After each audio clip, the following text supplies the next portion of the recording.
नमस्कार बंधु माने आज आम जानिबा होली पर्वर संपूर्ण इतिहास।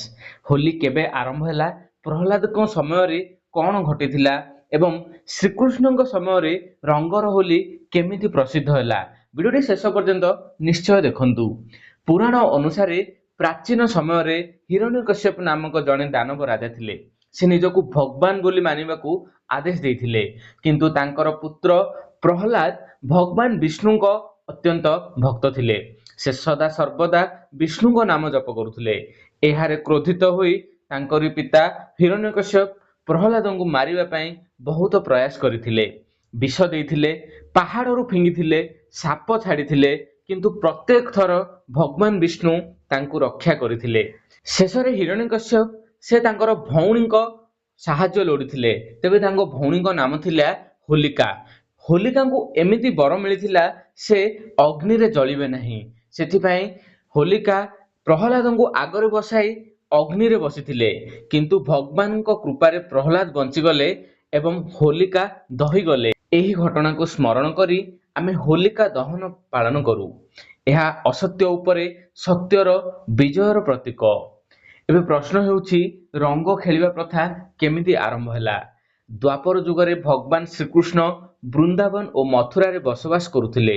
କଥା ଅନୁସାରେ ଶ୍ରୀକୃଷ୍ଣଙ୍କ ଚର୍ମର ରଙ୍ଗ ଶ୍ୟାମଳ ରଙ୍ଗ ଥିଲା ଏବଂ ସେ ମା ଯଶୋଦାଙ୍କୁ ପଚାରୁଥିଲେ, ରାଧାଙ୍କ ରଙ୍ଗ ଯଦି ଧଳା, ମୋର ରଙ୍ଗ କାହିଁକି ଅଲଗା?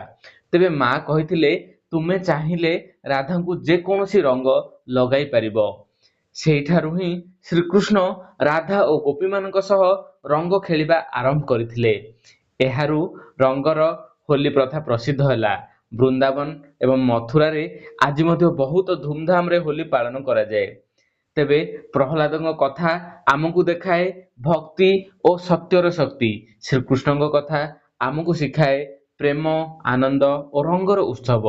ସମୟ ସହିତ ଏହି ଦୁଇଟି ପରମ୍ପରା ଏକ ହୋଇ ଆଜିର ହୋଲି ପର୍ବ ହୋଇଛି। ଆଜିର ହୋଲି ଭାରତର ସମସ୍ତ ସ୍ଥାନରେ ପାଳନ କରାଯାଏ। ହୋଲିକା ଦହନର ଦିନ ଅଗ୍ନି ପୂଜା ହୁଏ ଏବଂ ତା ପରଦିନ ସମସ୍ତେ ହୋଲି ଖେଳନ୍ତି। ଏହା ଭାଇଚାରା, ଏକତା ଓ ଖୁସିର ପର୍ବ ହୋଇଥାଏ। ଏହିଠାରୁ ହିଁ ଆମକୁ ହୋଲି ଶିଖାଏ ଅସତ୍ୟ ଉପରେ ସତ୍ୟର ବିଜୟ ନିଶ୍ଚିତ, ଭକ୍ତିର ଶକ୍ତି ସବୁଠାରୁ ଅଧିକ, ପ୍ରେମ ଓ ଏକତାରେ ମହତ୍ତ୍ୱ ରହିଛି। ଆମେ ପ୍ରାକୃତିକ ରଙ୍ଗ ବ୍ୟବହାର କରିବା ଉଚିତ ଏବଂ ପରିବେଶକୁ ସୁରକ୍ଷିତ ରଖିବା ଉଚିତ।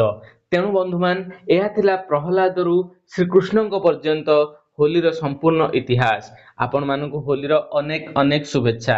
ଭିଡ଼ିଓଟି ଭଲ ଲାଗିଥିଲେ ଲାଇକ୍, ସେୟାର ଏବଂ ସବସ୍କ୍ରାଇବ କରନ୍ତୁ। ଧନ୍ୟବାଦ।